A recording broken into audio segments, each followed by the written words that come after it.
Alô, alô, gente querida, gente boa de Deus, minhas amigas, meus amigos, agora aqui comigo e milhares de outros que vão assistir no tempo que lhes seja adequado, em qualquer fuso horário, em toda a terra. Bem-vindíssimos, bem-vindíssimos em nome de Jesus, e que o nosso coração se abra e que o Evangelho não seja um desperdício na nossa vida, mas que ele caia no nosso coração como uma boa semente e encontre em nós um chão cheio de humus, úmido, humilde, acolhedor, agasalhador, que não dificulte o aprofundamento das raízes da vida, segundo Jesus em nós, e que de nós brotem essas realidades frutuosas, frondosas, ricas, que promovam sombra aos seres humanos, aonde quer que a gente esteja, aonde quer que a gente vá. É o que eu desejo de todo o meu coração, em meu favor, em seu favor, em nosso favor, no início deste dia, em nome de Jesus. Amém e amém. Olhem só, nós continuamos aqui em Mateus, na nossa exposição, chegamos ao capítulo 7, ao verso 7. Na sexta-feira passada eu falei sobre prudência, sabedoria, bom senso, calma, discrição, quando Jesus nos disse para não darmos o que é nosso e santo aos cães, porque eles gostam de outras coisas. Eles querem osso, tutano, carne, eles querem aquilo que lhes apeteça. Então não adianta você pegar o que você considera extremamente diferente, separado, santificado, no que você coloca um prazer sublime, especial, e oferecer aos cães. Porque você, e Jesus está falando aqui, sobretudo de cães selvagens. Essa coisa do cão como pet é muito, muito, muito, muito recente. Os cães eram domésticos, muitos deles, mas viviam no quintal, pegando as sobras do que acontecia. Como a gente vê o próprio Evangelho descrevendo que os cães debaixo da mesa comem das migalhas que caem dos seus donos. Mas o conceito de pet é um conceito que foi começando a crescer, especialmente no mundo, com essa perspectiva de pet, de Luís XIV, Luís XV, para cá na França. Quase naquele culto ao bichinho, ao cachorrinho que vivia com o imperador, com a imperatriz, com a corte, com as pessoas. Foi dali que foi se desenvolvendo esse sentido. Antes, havia uma domesticabilidade de convívio, como acontece ainda no interior das grandes cidades do mundo inteiro. Na maioria das vezes é assim. O cachorro da casa é um vira-lata que vai, que vem, que dorme sempre naquela casa, mas que se vira em volta da rua, do quarteirão. É assim, tanto no interior do Brasil, como na Índia, como na Ásia, como em outros lugares. E tem lugares onde eles são também pratos para serem comidos. Está agora sendo proibido em alguns países do mundo, mas até ano passado era uma iguaria em alguns lugares. Então, quando a gente fala de cães, a gente precisa entender o contexto e o ambiente. No primeiro século, nos dias de Jesus, o cão doméstico, e em Israel não havia necessariamente cães selvagens, você tinha que ter mais floresta, tinha que ter ambientes mais ermos, com maior oferta de caça para você ter o cão selvagem. Mas eles sabiam exatamente o significado de um cão selvagem e de um cão mais próximo do lar. Mas o que Jesus está falando aqui é aludindo à selvageria dos cães criados por si mesmos. Não adianta vocês pegarem o que é santo e dar a eles, porque eles querem é carne. Eles são carnívoros e eles estão acostumados a caçarem também e a serem predadores. Então não ofereçam, Jesus disse, o que é santo aos cães, porque eles vão desprezar. E nem peguem as pérolas de vocês e deem aos porcos, porque eles não estão interessados em pedrinhas preciosas. Eles querem babugem. Se você der pedrinhas bonitinhas, preciosas, eles estiverem com fome, eles são raivosos. Eu dei o exemplo dos porcos da minha terra, dos porcos do mato, que até os caçadores atiram no último, da última queixada, como se chama na minha terra o porco do mato, a última queixada que vai passando na floresta, num caminho de uma manada de queixada, você nunca atira no primeiro, porque elas podem se voltar e te devorar vivo. Você atira no último, porque elas não olham para trás, elas vão em frente na corrida exasperada delas e aí você pode ficar com a última caça. Foi disso que falamos e eu apliquei isso ao que Jesus aplicou, a sabedoria, a sensatez, seja próprio, seja pertinente, reconheça a natureza das pessoas, das coisas, das circunstâncias, para que você não desperdice, para que na ingenuidade, na tolice, na falta de sensibilidade mínima, você não acabe tentando domesticar o indomesticável e levar para dentro da sua vida aquilo que vai devorar você. Tome cuidado e abra bem os olhos. Jesus está ensinando que para ser discípulo dele, ninguém tem que ser idiota, bobo, ingênuo, poliana moça ou qualquer coisa do gênero. Ao contrário, abra bem os olhos. Veja o que é próprio, o que tem significado, o que é pertinente. Portanto, não deis aos cães o que é santo, nem deis as vossas pérolas aos porcos, para que eles não se voltem contra vocês, pisem nas vossas pérolas e devorem vocês vivos. Dilacerem vocês, é a palavra usada. Dilacerem. Deixem vocês sem os pedaços. E aí eu fiz 1h30 de aplicações a respeito disso. Hoje, nós chegamos no capítulo 7, no verso 7, que diz, pedi, peçam, pedi e dar-se-vos-á. Porque a coisa mais patética que tem é você não ter coragem de pedir absolutamente nada e achar que as pessoas têm obrigação de adivinhar o que você quer, o que você pede. Isso é um princípio que se aplica a qualquer coisa, em qualquer dimensão relacional da vida. Não apenas com seres humanos, mas até com outras categorias de animais de mais sensibilidade, você pede para receber uma resposta. Com seres humanos, infinitamente mais. Portanto, esse verso 7 tem uma aplicação universal, de natureza relacional, comunicativa, explicitadora de desejo, necessidade, vontade, ou qualquer coisa que se assemelhe a uma volição desejosa.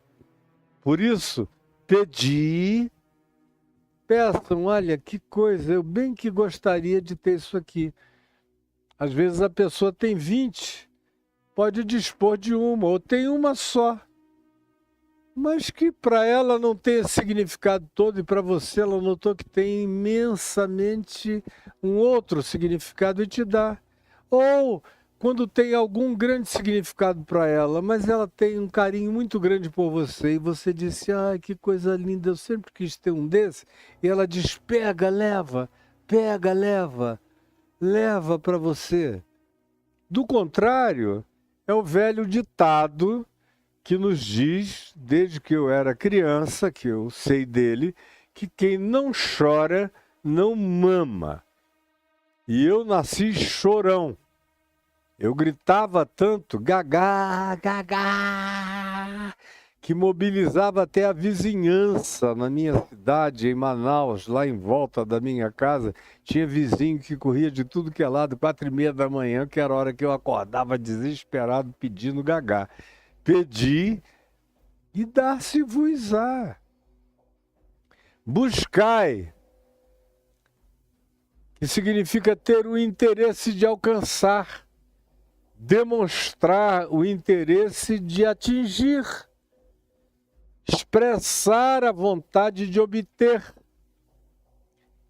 carregar em si a volição explícita em relação a possuir.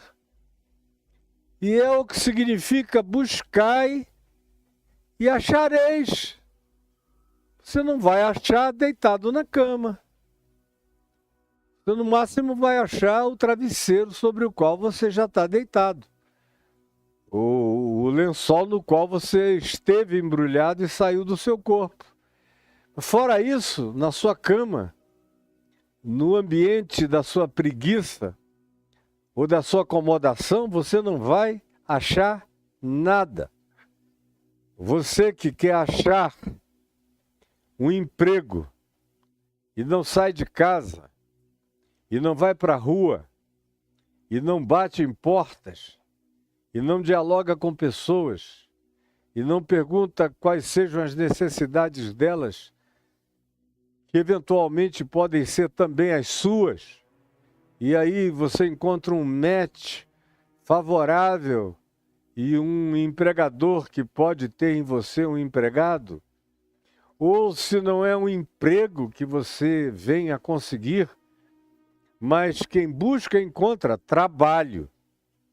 Eu me lembro do meu filho Lucas, com 19 anos, depois de ter sido internado numa clínica aos 18, para parar com o uso de drogas químicas, nas quais ele tinha sido iniciado quando morava nos Estados Unidos com 16 anos na Flórida. E quando eu percebi o agravamento daquela situação, e trazendo de volta para o Brasil, nós o internamos. E ele não discutiu o assunto. É óbvio que ele não queria ser internado, mas ele não discutiu o assunto e eu o levei. E não tinha dinheiro para interná-lo. Mas eu peguei tudo que eu podia ter, eu estava terminando uma casinha para morar nela. Isso foi no ano 2000 e vendi a casinha, que estava quase acabada, pequena, era só para eu, ele e a minha filha Juliana morarmos.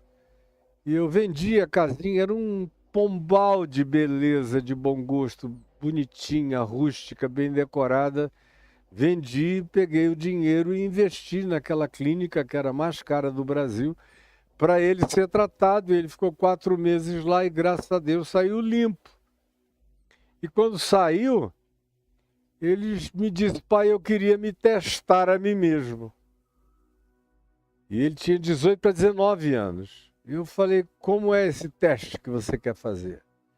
Ele falou, eu queria voltar para a Califórnia, onde eu cresci, onde eu tive os melhores anos da minha vida, e eu queria voltar só para San Diego. Você permite? Eu falei, permito. Me deu aquela certeza que ou ele se desmamava naquela hora, ou ele poderia sofrer de alguma coisa mais profunda para sempre.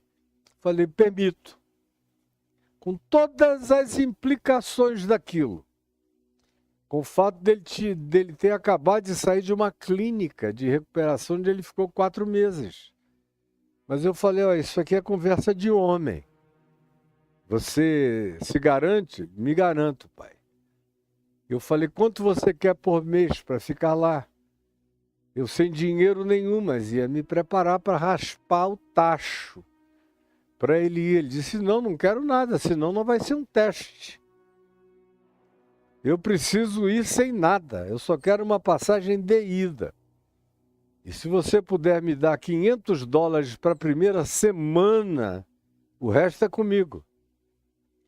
E se eu não conseguir um emprego, pai, pode ficar tranquilo, porque fome eu não vou passar, porque eu aprendi com você que quando a gente não tem emprego, trabalho, todavia, não falta. Então eu vou cortar grama, vou podar planta, vou entregar jornal, vou fazer qualquer negócio que eu sei que tem abundantemente para ser feito nos Estados Unidos e vou ter dinheiro suficiente para comer, para dormir e para beber.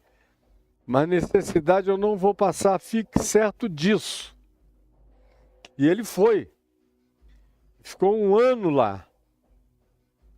E voltou 1 ano depois sem que eu pressionasse para nada. Ele voltou quando ele desejou voltar.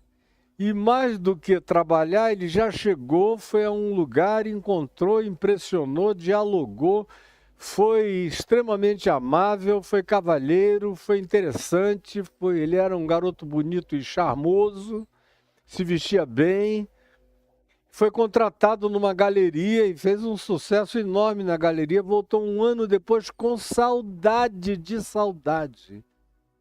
com alegria de poder me dizer, pai, eu consegui prover para mim mesmo.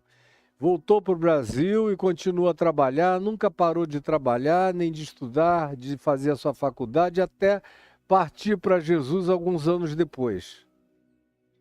Então, quem busca, acha.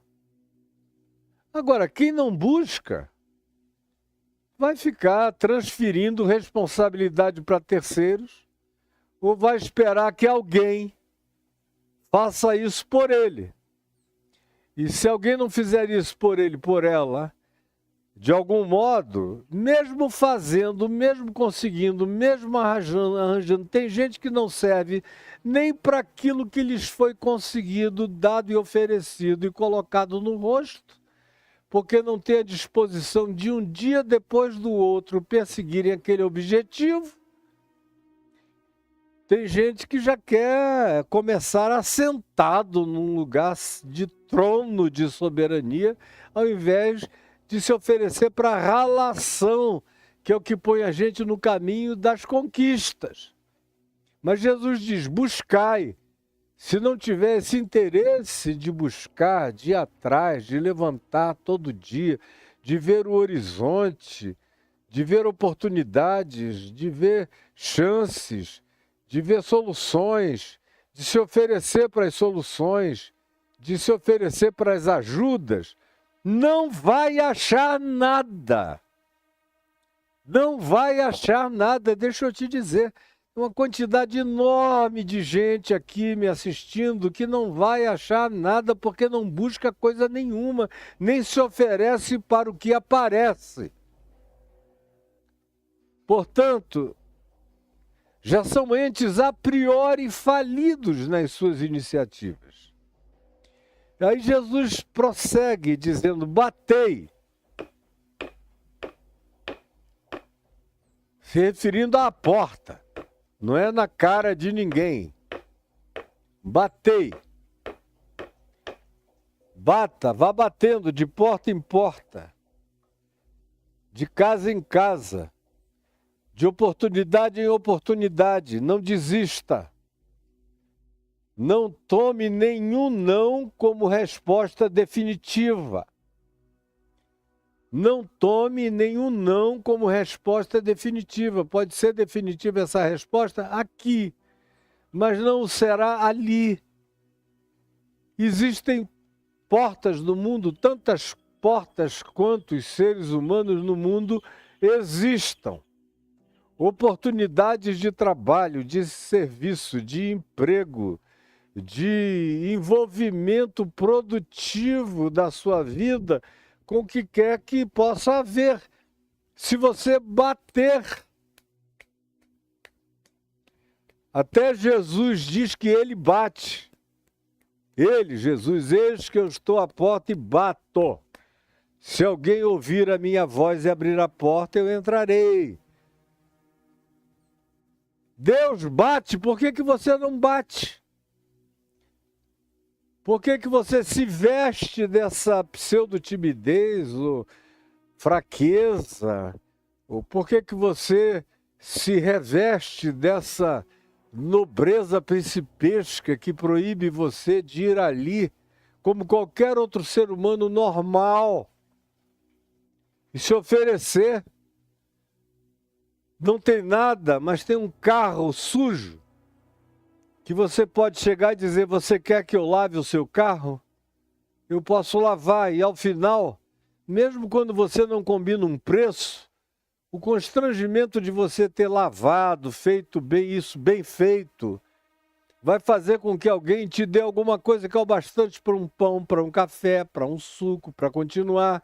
E se você prosseguir, fome você não vai passar, a menos que você seja um desvalido, doente, moribundo, e aí você precisa ser internado, o Estado precisa fazer alguma coisa. Do contrário, havendo uma energia ainda mínima, vital em você, o potencial que ainda existe em você está para além do que você quer admitir. Mas batei e abrir-se-vos-á.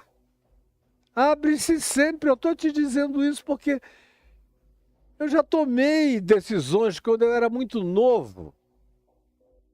Depois de ter sido pastor em Manaus há alguns anos, e eu fazia aquelas cruzadas de evangelização nos estádios, comecei em Manaus, no estádio do São Raimundo, depois no Vivaldão, que virou outro nome agora, o grande estádio de futebol da cidade, nos ginásios de esportes, e não tinha dinheiro para financiar o evento. Eu tinha muito amigo na cidade, eu ia de escritório em escritório e dizia: olha, eu estou com esse projeto e quero que você me ajude. Eu nem perguntava se o cara podia, eu dizia: eu gostaria que você me ajudasse. E eu olhava com tanta verdade sincera nos olhos deles que não tinha ninguém que não ajudasse. Depois eu mudei para o Rio e fiquei com vontade de entrar na TV Globo. Ninguém nunca na vida nem sonhava em entrar na TV Globo. Eu fui até a porta da Globo no Jardim Botânico, entrei, botei a minha carteira de identidade e pedi para falar com o diretor nacional comercial da Rede Globo de televisão, que era um homem chamado Augusto César de Andrade, alguma coisa assim. Isso faz 43 anos, 44 anos por aí. Aí me perguntaram qual é o assunto. Eu falei: eu quero conversar com ele sobre um anúncio nacional na Rede Globo de televisão. Aí marcaram, o cara disse: ó, diz para ele que eu só tenho 5 minutos. Eu subi, cheguei lá, ele falou: pois não. Eu peguei e contei em 5 minutos a minha história de conversão. Aí ele ficou olhando, pegou o telefone, apertou um botão. Eu falei: bom, deve ser a senha para eu sair. Já passaram os 5 minutos. Falei: bom, de qualquer modo, muito obrigado pela sua atenção. Ele: não saia daí não. A gente nem começou, espere aí. Aí ligou para um outro, que eu ouvi bem o nome, ele disse: Fernando Lopes, dá uma chegada aqui. Aí ele falou: esse é um auxiliar da casa. Ele é o diretor comercial de televisão Rio de Janeiro. Espere aí. Eu fiquei esperando, o rapaz chegou. Pois não, o que é? Ele falou: ouça a história desse moço. E eu tinha 26 anos. E aí eu contei de novo a história toda que eu tinha contado para o Augusto César de Andrade. E aí contei agora para o Fernando Lopes. E depois que eu contei, eles ficaram olhando. Pô, que impressionante, cara. Que coisa mais forte e sincera. E aí ele disse: ele quer um horário aqui. Quanto é que o senhor tem para pagar? Falei, nada, a diferença é essa, é que eu vim pedir para você me dar um horário. Falei, eu não posso te dar um horário aqui, a Rede Globo de televisão, aqui até pensar custa dinheiro. Como é que eu vou te dar um horário? Falei, não, não é só me dar, eu quero um horário, quando terminar o jornal hoje eu quero entrar. Aí eles riram, falou, rapaz, você é um cara cheio de fé, mas um pouco folgado, né? Eu falei, não, eu só sou convicto. Aí, você não pode dar nada? Eu falei, talvez eu consiga. Mas uma merreca, que não pode ter em consideração as tabelas de vocês, nem aquelas que vocês fazem para os atores da casa, que eu sei que é muito mais barato. Já me informei. Tem que ser uma merreca. Que eu vou sair daqui e vou arranjar uma merreca só para não chegar de mãos vazias. Mas eu quero sair com a promessa. Naquele tempo que apresentava o jornal hoje era Leda Nagli, que terminava dizendo até amanhã com certeza. E aí eu queria entrar depois do certeza dela. Quanto tempo o senhor quer mesmo? Eu falei, 1 minuto. Mas o que o senhor vai fazer com 1 minuto? Falei, perguntas, só perguntas. Conclusão, finalizando. Eu fui lá, bati e se abriu. E eu consegui que depois instalassem uma quantidade enorme de telefones receptivos. Eu já tinha tido essa experiência em Manaus, levei-a para o Rio. Falei com 3 ou 4 empresários da Donep, que estava começando. Eu fui um dos primeiros pregadores da nascente Adonep no Rio de Janeiro e no Brasil. E aí falei com o Custódio Rangel, com alguns que lá eram as pessoas que tinham dinheiro naquele tempo entre os cristãos. E aí eles ficaram tão impressionados que eu tivesse aberto a porta, que me deram valores para eu oferecer. Foi até mais do que eu pensei que ia levar. E comecei. Eu usava aquele minuto para fazer 4, 5, 6, 7 perguntas. E deixava a pergunta no ar e dizia, se você quiser a resposta, me ligue. E aí os telefones bombavam, milhares de telefonemas de todo lugar, de gente aflita, porque eu só fazia perguntas angustiosas, que suscitava questões aflitivas e respostas cheias de evangelho de boa nova.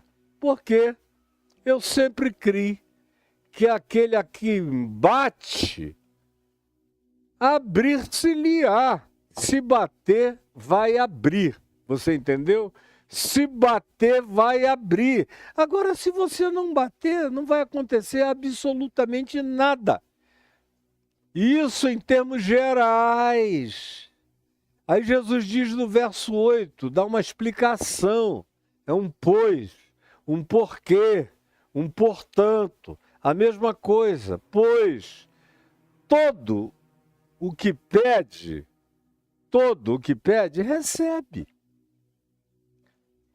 Como Jesus vem a contar mais adiante aqui em Mateus 18, naquela parábola da viúva impertinente, que passava necessidade e que só tinha um juiz na cidade e o cara era iníquo, era um juiz perversissimo, que não temia a Deus, não estava nem aí para ninguém, nem para coisa alguma, nem para necessidade humana, não tinha um pingo de humanidade em si próprio.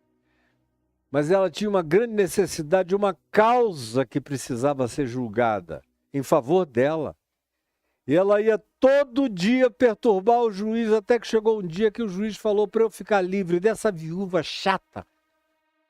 Eu vou logo deferir a questão dela, para ela não voltar mais aqui. Diz, tá bom, vai, é teu, leva. E deu ganho de causa para ela. E Jesus disse assim, vocês deveriam fazer no que diz respeito à intercessão, ao objetivo intercessório da oração em favor daquilo que vocês julgam de fato no fundo do coração, a causa justa, real, verdadeira. Não desistam de buscar, de bater, de pedir, porque Jesus justifica dizendo: todo que pede, recebe. Todo que pede, recebe. Meu Deus, eu já dei emprego para mais de 5.000 pessoas no curso da minha vida, já assinei carteiras aos milhares. E assinei carteiras de gente que eu queria que viesse trabalhar comigo, por causa da competência que eu tinha conhecido e reconhecido. E assinei a carteira de outros que chegaram e pediram, imploraram. E me provaram que precisavam. E eu os acolhi, porque eles pediram. Com a devida insistência e propriedade. Pois todo que pede, recebe. Todo que busca, acaba encontrando. Acaba encontrando. E eu já vi casos extraordinários de pessoas que buscaram, que se dedicaram a achar, que foram minuciosas, que foram persistentes, tenazes, perseverantes, constantes, que não desistiram. E tanto buscaram que encontraram aquilo que desejavam. Pois todo o que pede recebe, o que busca encontra, e a quem bate,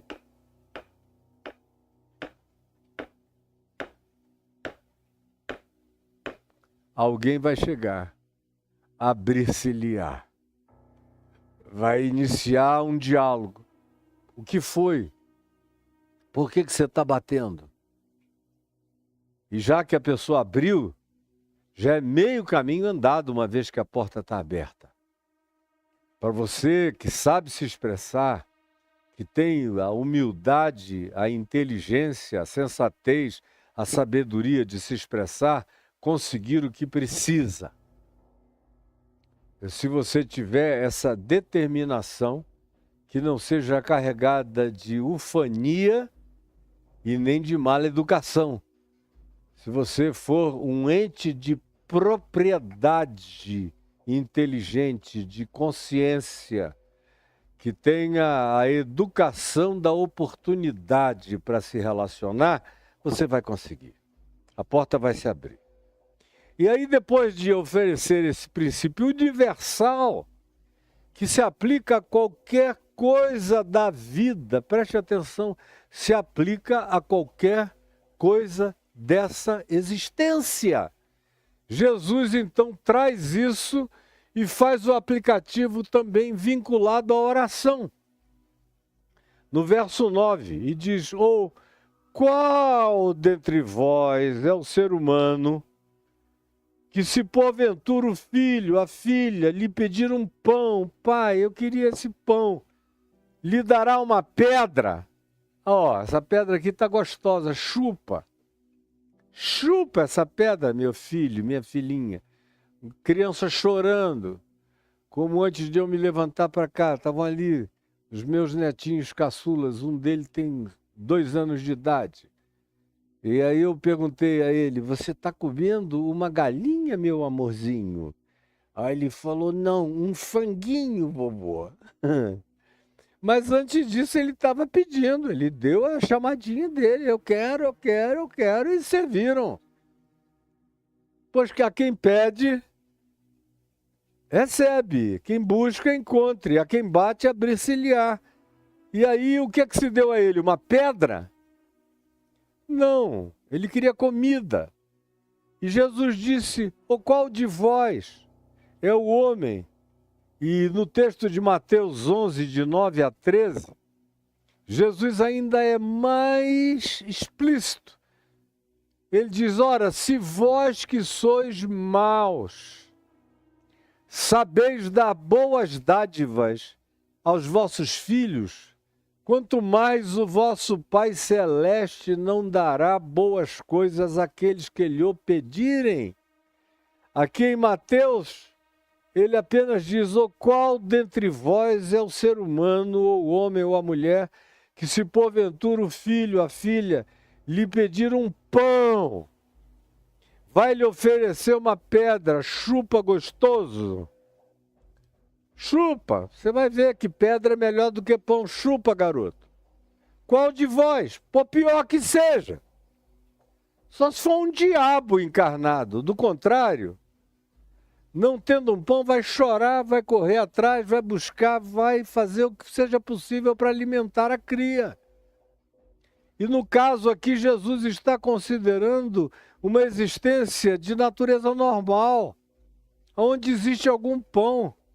E o filho chega e diz: pai, mãe, me dá um pedaço de pão? E Jesus diz: quem é? Só se for um diabo humano que, ao invés de dar o pão que exista, vai dar uma pedra para a criança chupar. Isso usando a natureza humana, as figuras parentais, o pai, a mãe, quem tem interesse instintual, natural pelo bem-estar do filho. Aí ele prossegue no verso 10 e diz: ou se lhe pedir um peixe, quem é que vai lhe dar uma cobra ao filho? O filho está pedindo uma sardinha, uma tilápia, e você chega com uma cascavel. Não, cascavel é gostoso. Chupa pela cabeça. Nem o diabo está fazendo isso. Embora haja seres humanos perversos que assim façam de outro modo com outras coisas. Até aí, nós estamos lidando com categorias universais, de um modo geral. O que acontece com esses princípios, quando são praticados positivamente, o que eles conseguem e aquilo que não se dará a quem esteja pedindo se houver minimamente uma natureza humana com resíduos de humanidade, por menores que sejam, ainda presentes na pessoa. Você vai alcançar o que você está buscando, pedindo, e pelo que você está batendo e insistindo que precisa.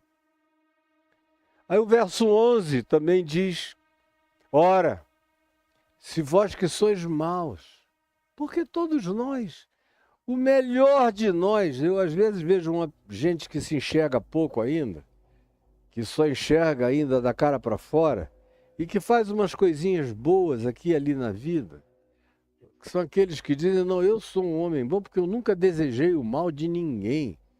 É o mínimo, né, cara? Você não desejar o mal de ninguém. Eu sou um cara bom porque eu nunca fiz mal a ninguém. É o mínimo, não é, meu irmão? É não fazer o mal para os outros. Agora, uma coisa é não desejar o mal, não fazer o mal, e outra coisa totalmente diferente que te muda de categoria na vida é aprender a fazer o bem.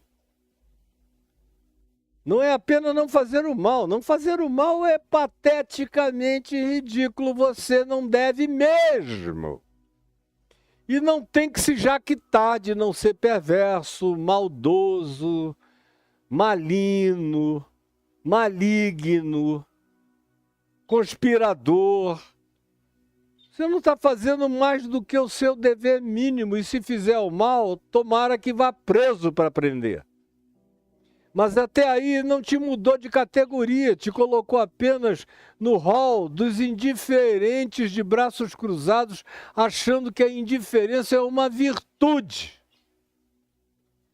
Como eu ouço para todo lado, e o cara se jacta, se arroga, se acha, se ensoberbece, dizendo: eu nunca pensei, desejei o mal para ele. Nunca tentei fazer o mal a ela. Eu sou um cara bom. Não se enxergou. Só olha da cara para fora com categorias de uma superficialidade chocantemente tosca. Porque não é isso que te caracteriza como ser humano bom. Isso ainda te caracteriza como um ser humano mau.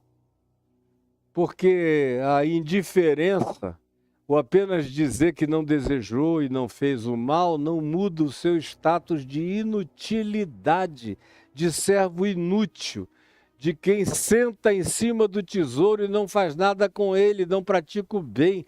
Se eu sei que devo praticar o bem e não pratico, eu estou me tornando mal. Guarde isso. Se eu sei que devo fazer o bem e não faço, nisso eu estou pecando, nisso eu estou me tornando mal. Nessa omissão, ela tem o poder de me malignificar, de me tornar maligno. Portanto, se vós que sois maus, conclui Jesus no verso 11, sabeis dar boas dádivas.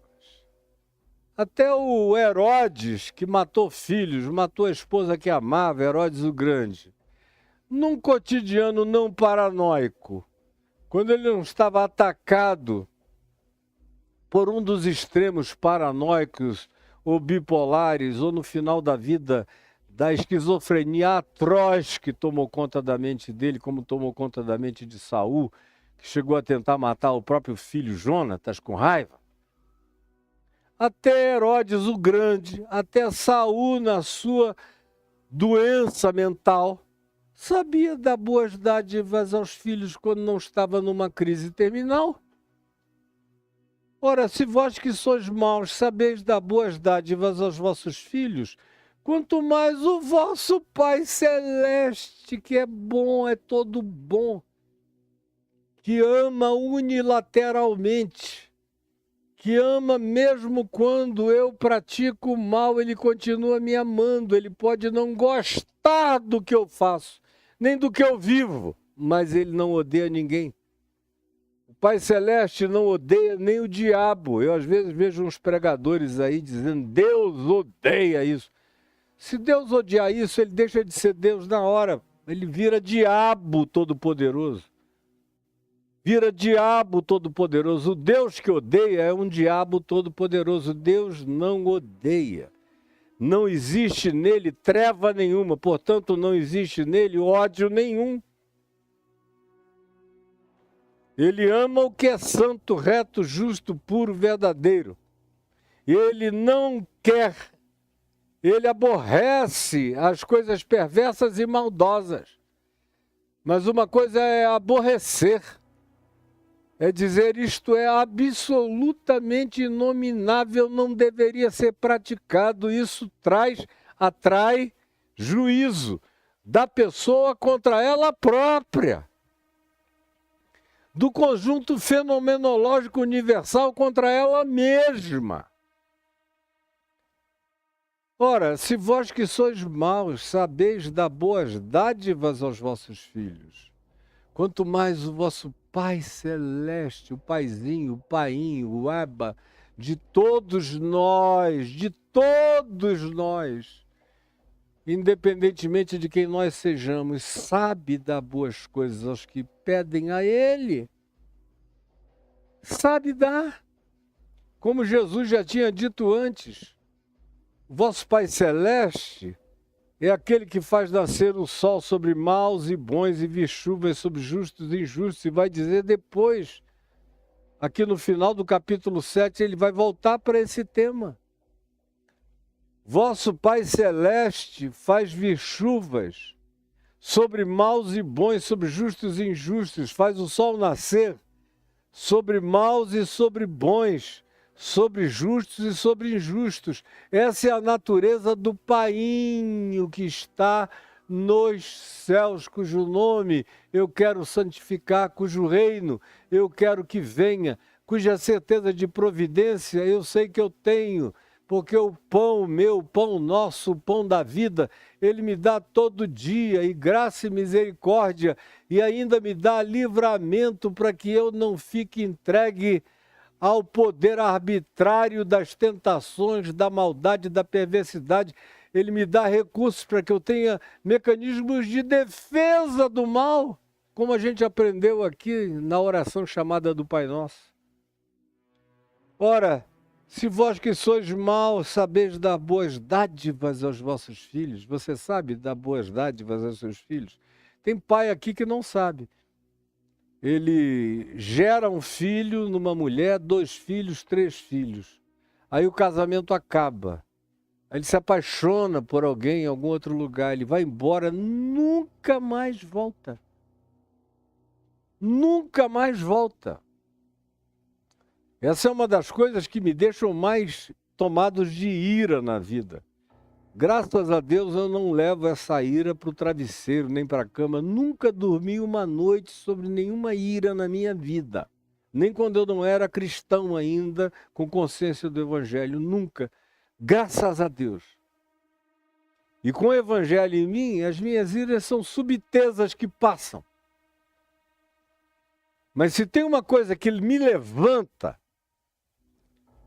que já muitas vezes na minha juventude me fez ter vontade de dar uma surra num pai safado, é esse tipo de abandono de filhos.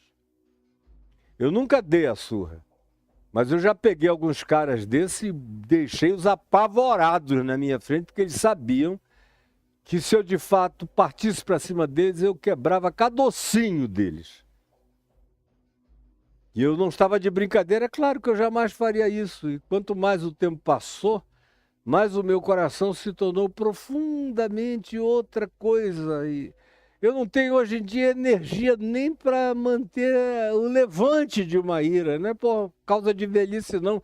É pela educação na justiça em Cristo Jesus, pela educação do Evangelho, pela mente de Cristo na minha. Mas é insuportável você ver isso. E Jesus usa um exemplo extremo, que é do pai que gera filhos, e o filho com fome, ele oferece uma pedra, oferece uma cascavel, uma serpente, uma mamba negra, de tão perverso e diabólico que certos pais se tornam. Hoje em dia tem algumas mães ficando assim também, mas os pais são assim há milênios e milênios e milênios e milênios. Milênios. É uma generosidade enorme de Jesus, vinculada exclusivamente ao pai que ele teve, a José, que era um dos melhores homens do qual eu já tive notícia, dos quais eu já tive notícia. O pai de Jesus, o marido de Maria, aquilo é que era um homem. E o pai que está nos céus, que ele tem como referência absoluta para ele, é a única justificativa de Jesus para usar tanto a figura do pai. Pelo pai terreno, marido de Maria, que ele teve, que era um homem lindo, santo, justo e bom, e o pai celeste, de quem ele era imagem, semelhança e resplandecência. Porque olhando em volta, é difícil encontrar. Era difícil no primeiro século dos dias de Jesus e nos nossos dias ficou infinitamente pior. E ele diz isso: se vós que sois maus, até o pior de vocês considera não fazer tamanha maldade. Agora imaginem o Pai Celeste, se não vai ouvir. Está me ouvindo, ele me ouve.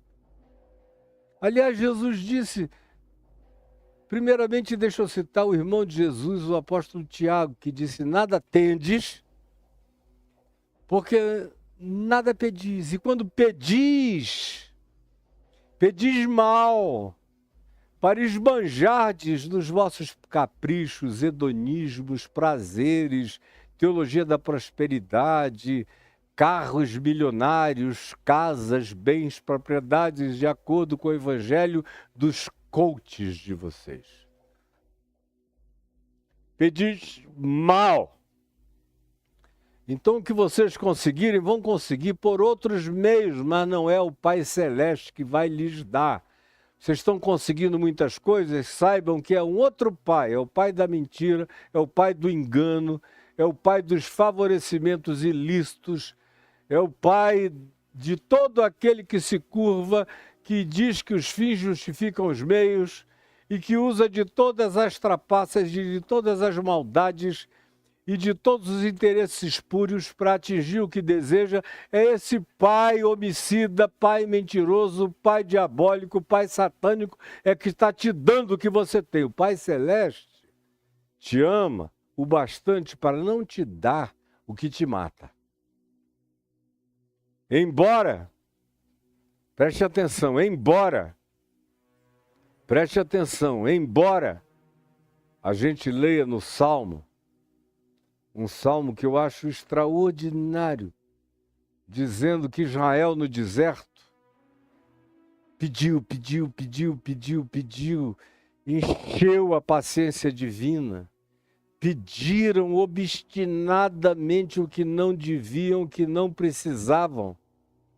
E aí o texto diz que, como juízo divino, Deus lhes atendeu o pedido, deu-lhes o que pediam, mas fez definhar-lhes a alma. Preste atenção nisso. Deu-lhes o que pediam, mas fez definhar-lhes a alma. Vou repetir mais uma vez para você. Deu-lhes o que pediam, mas fez definhar-lhes a alma. Então, quando eu peço o que é mal, insisto, e me torno obcecado e recebo alguma coisa, ou é o diabo me dando, ou é Deus fazendo uma permissão, dizendo é isso que você quer, então é isso que você terá. Agora, tua alma vai secar, teu ser vai acabar, você vai mergulhar na extinção daquilo que era bom dentro de ti e vai mirrar eternamente. Aí o verso 12, que é a chave para a compreensão disso tudo aqui, a chave para a compreensão, preste atenção. O verso 12 é a chave para a compreensão do que nós temos dito até aqui. Olha o que diz o verso 12. Eu realmente até hoje, 50 anos pregando o evangelho, convivendo com evangelhos e com evangélicos e com cristãos e católicos e teólogos e biblicistas e exegetas e hermeneutas, e lendo milhares de livros, eu nunca encontrei ninguém que tenha feito a associação, pode ser que eu esteja enganado. E se você tiver encontrado, me informe, porque eu não encontrei até aqui. Ninguém que tenha entendido o contexto do verso 7 até o verso 11, à luz do que está dito no final, no verso 12. A maioria associa só a oração, a bater, a insistir, a pedir, a perseverar, mas não vai até o princípio. Qual é o princípio? Está no verso 12. No verso 12 se explica o significado de como pedir, de como buscar, de como bater. Me explica o significado do que não pedir, do que não buscar, do que não bater. E o que é que esse verso 12 me explica? Preste atenção, que é para você entender eternamente. Você que nunca entendeu, entenda hoje. Pelo amor de Deus, entenda hoje. O verso 12 diz, Jesus falando, tudo quanto, pois... Esse pois é evocativo, como eu lembro vocês todo dia, pois, porque, portanto, tem uma relação de causa e efeito, evoca o contexto antecedente, o que acabou de ser dito por mim até aqui, quando, tudo quanto, pois, portanto, por causa do que eu disse, quereis que os homens vos façam. E aí Jesus está dando uma ênfase muito especial à oração respondida pelo meu próximo. Quando ele usa o nome de Deus, no pedir, buscar e tal, ilustrando, dizendo, ora, até vós que sois maus sabeis dar boas dádivas aos vossos filhos, quanto mais o Pai Celeste não dará boas coisas àqueles que lhe o pedirem. Isso é um grande parênteses. Me estimulando a contar com um mínimo de bondade no coração humano, tanto quanto eu conto com o máximo de graça e de bondade no coração divino. Mas ele diz, mesmo entre os seres humanos ainda há resíduos. Tem a ver com sua atitude, seu approach, Seu senso de oportunidade, não de oportunismo, de oportunidade. O oportunista não é um cara sincero. Quem tem um senso de oportunidade é quem aproveita as circunstâncias idealizadas, coerentes, possíveis, sem o espírito do aproveitamento circunstancial. Oportunidade. Tudo quanto, pois, por causa do que eu estou estimulando vocês a não serem tímidos, a pedirem, a buscarem, a baterem, a irem, a procurarem, a serem estimulados pelo máximo da bondade divina com vocês e pelo mínimo de residualidade de bondade humana no coração de algum ser humano. Mas busque, peça e bata. O pior que você vai receber é um não. E se você estiver pedindo coisas boas, você vai receber um não perverso por uma coisa boa. Ou você vai receber um não absolutamente impotente, de alguém que até gostaria de poder, mas não está conseguindo agora, mas não é maldade dele. Pode ser que, sabendo da sua necessidade, assim que ele possa, ele lhe procure. Mas porque você anunciou a sua necessidade. Se não anunciar, ninguém o fará por você. Tudo quanto, pois, quereis que os homens, os seres humanos, vos façam. Você quer pedir e receber? Quer? Me responda aqui. Você quer buscar e achar? Você quer bater e ver abrir? Olha o princípio que Jesus ensina para mim e para você. O princípio é esse: tudo quanto, pois, se vocês querem pedir e receber, buscar e achar, bater e abrir, o princípio é esse. Pratiquem, se tornem Deus na vida. Ele aludiu à bondade de Deus a um filho que, pedindo um pão, não recebe uma pedra, pedindo um peixe, não recebe uma cobra. Ele está aludindo ao fato de que aquele que pede, aquele que busca, aquele que bate, deve ter no coração o espírito da bondade do Pai que está nos céus. Deve ter no coração para pedir, para buscar, para bater, o Espírito do Pai que está nos céus, a mesma atitude, a mesma bondade, a mesma graça, a mesma determinação de, ao seu modo, ao seu turno, dentro das suas possibilidades, dentro das suas capacidades, dentro do alcance da sua mão, no âmbito das suas chances de realizar coisas, deve viver na prática do bem, mesmo quando esteja carente, necessitado, pedindo, buscando, batendo. Não é porque você está carente, não é porque você não tem, não é porque você não encontrou, não é porque você não achou, que você tem nisso um pretexto para se tornar amargo, perverso, mal-humorado, zangado, irado, como tem gente que você não ajuda porque já está na cara que você vai contratar um problemão. Tem gente que não sabe nem pedir. E quando você começa a dizer, olha, no momento, meu Deus, se você diz, olha, no momento, sem nem ter completado a frase ainda, o cara já não sabia, já te xinga, te manda para algum lugar e vai embora. Não vai receber nada. Nunca.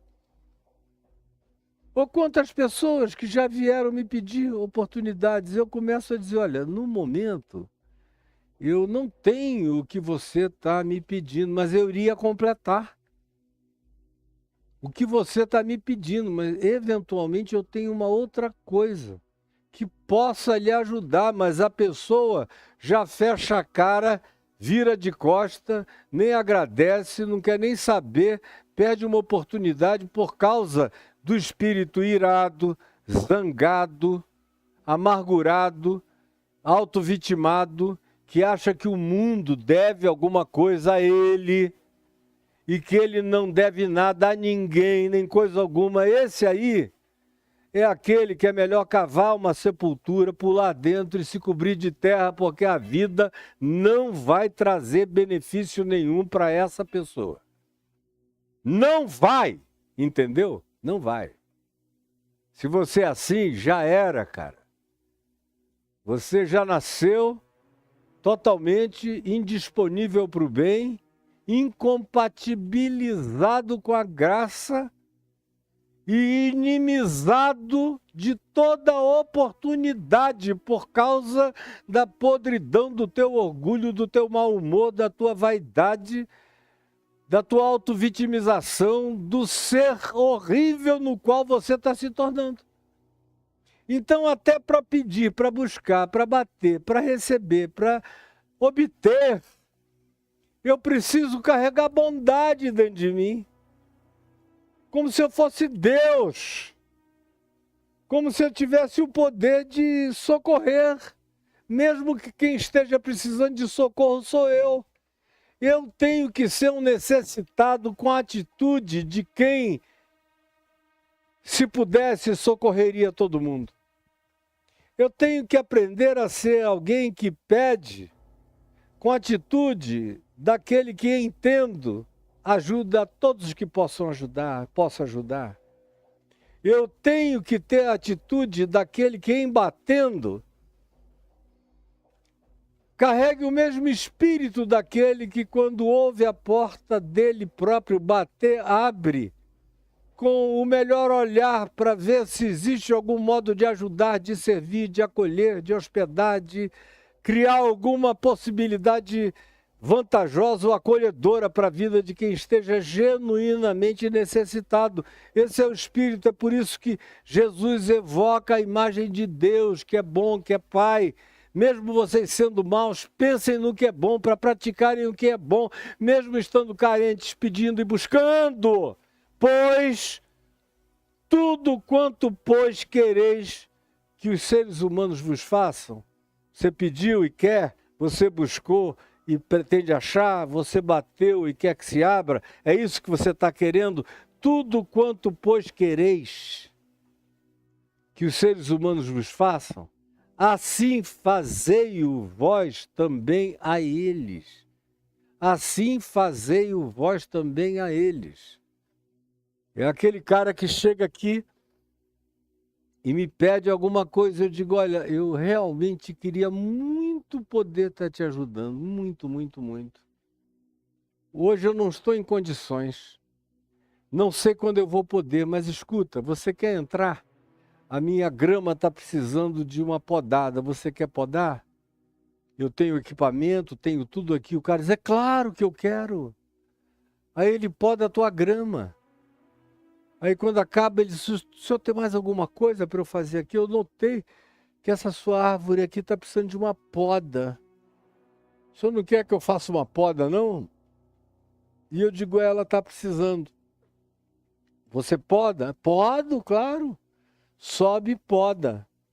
Aí acaba, diz, enquanto eu estava podando, lá de cima eu olhei e vi que estão crescendo mais ervas daninhas ali na sua calha e vai entupir.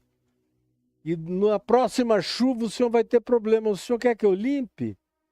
Digo, poxa, que coisa maravilhosa. Cuidado só, sobe o telhado com todo cuidado, critério e limpa. Limpa.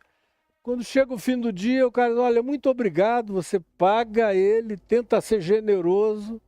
E muito obrigado pelo que o senhor fez por mim. Aí você já olha como eu já fiz inúmeras vezes, dizendo, olha, eu não estou podendo te ajudar não, mas volta amanhã. Porque uma pessoa como você, eu não quero desperdiçar. Uma pessoa com teu espírito, eu não quero desperdiçar. Por quê?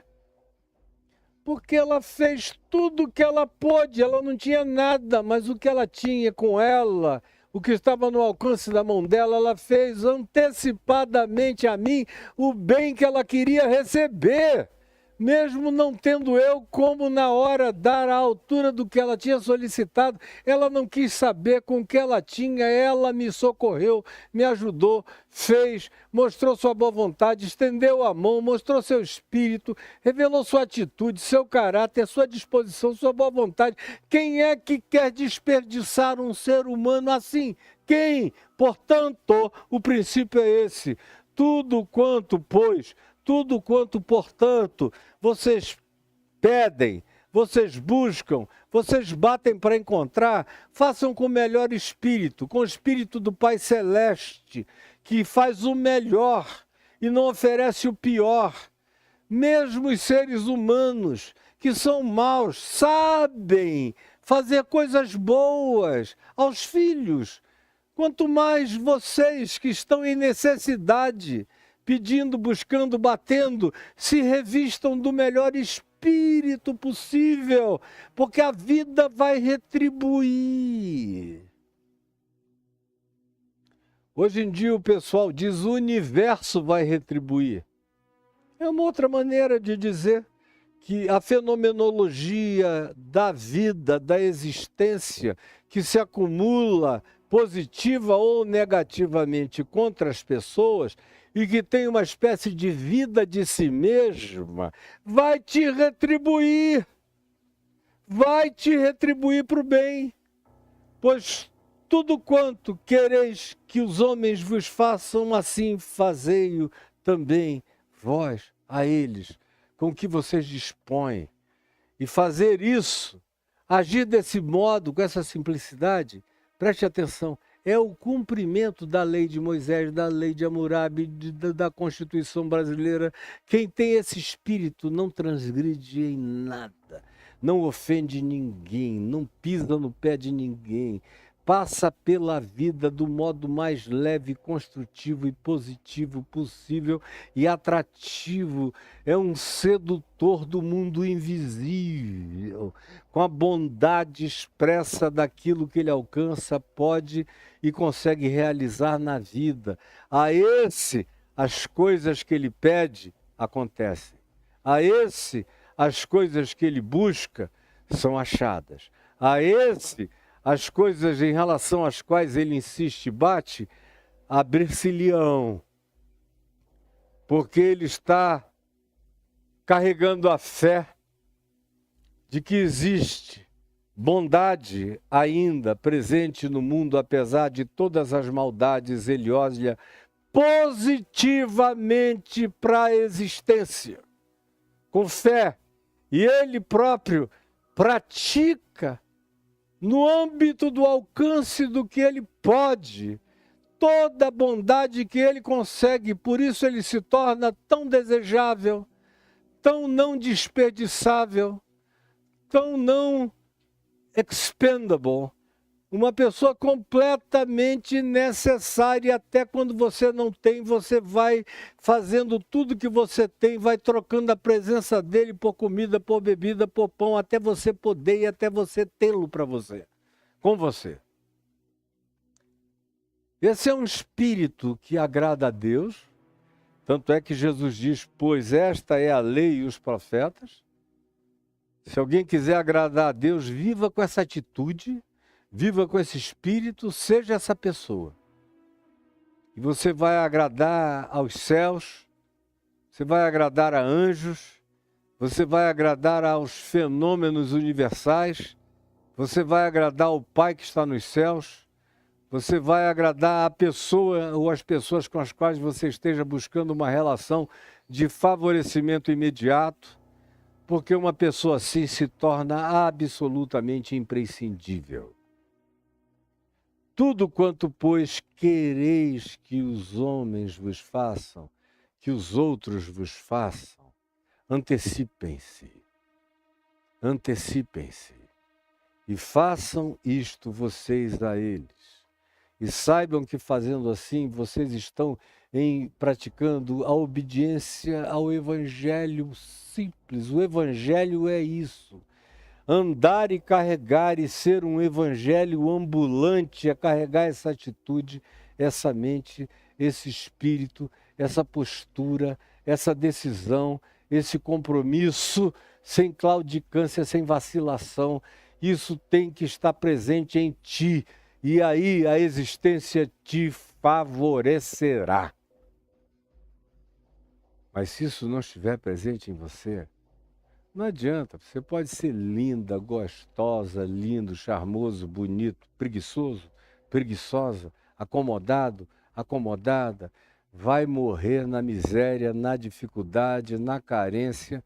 Enquanto você é novinho, ainda tem gente que vai te dando uma força. Depois que você atinge uma certa idade, ninguém quer mais botar a mão em ti. Porque se você chegou até aquela idade desse jeito, absolutamente indolente, imprestável. A palavra, infelizmente, é imprestável. E fica batendo, buscando e pedindo, e querendo que o mundo inteiro se sinta endividado e acha que é um grande privilégio te servir. Desculpa eu te dizer, mas você está danado, minha filha, vocês estão danados. Porque para conseguir, eu tenho que antes ter essa proposta, esse princípio dentro de mim. E o princípio é esse: tudo quanto, pois, é desejo de vocês, é busca de vocês, é obstinação de favorecimento que vocês acham que será útil à existência de vocês e que vocês estão na intenção do alcance.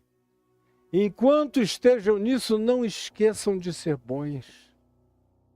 Não esqueçam de fazer o que vocês possam, até para aquele que é mais poderoso que você, até para aquele que pode te dar, que pode te oferecer, que pode te abrir a porta. Chegue não como um servo inútil, fazendo apenas aquilo que seja o seu job description. Apenas o que mandam você fazer, faça mais. Faça mais! E você vai se tornar indispensável. Não só à vida imediata que te percebeu, mas você vai ser indispensável à existência. É assim que a gente se torna indispensável à existência. O Evangelho é também ensino de como a gente se torna indispensável à existência. Deixa eu repetir isso para você. O Evangelho é também um ensino de como nós podemos nos tornar indispensáveis à existência. Tudo quanto, pois, quereis que os homens, as mulheres, os seres humanos vos façam, assim fazei-o vós com o que tendes na mão, com o que conseguis, com o que podeis, com o que alcançais, fazei-o vós a eles. Tragam o melhor de vocês e vocês vão levar o que não estavam nem esperando. Mas quando pedirem, quando buscarem, quando baterem, façam isso dispostos a se oferecerem, dando muito mais do que estão pedindo, trazendo muito mais do que estão buscando, e com uma disposição muito maior do que aquilo que estão pretendendo. E aí vocês vão se tornar indispensáveis. E vocês vão se tornar sedutores de anjos, de fenômenos, vão se tornar cumpridores da lei do amor na vida, que torna vocês indispensáveis, e vocês se tornarão a cara do vosso Pai Celeste. Quando você chegar, quem olhar para você e dizer: esse cara, eu não sei nem com quem que ele parece, mas ele parece Deus. E aí esse tipo de gente se torna indispensável à existência. Senhor Jesus, eu quero te pedir que essa palavra singela, simples, porém profunda, revolucionária, que não tem preço, que coach nenhum ensina porque não pratica, nem tem coragem de praticar. Porque é preciso ter coragem para viver isso quando não se tem nada. E ser assim quando se falta tudo. Quando se tem falta de tudo. Por favor, que essa palavra tenha criado raízes, como eu te pedi, te implorei no início dessa fala. para que ela dê o fruto próprio, pertinente, fruto de graça, de prosperidade, de saúde, de bem-estar, de vida, de sossego, de serenidade para si e para os outros.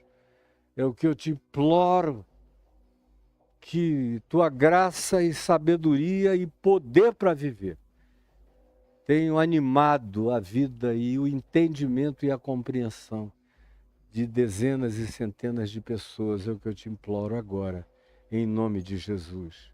Amém e amém.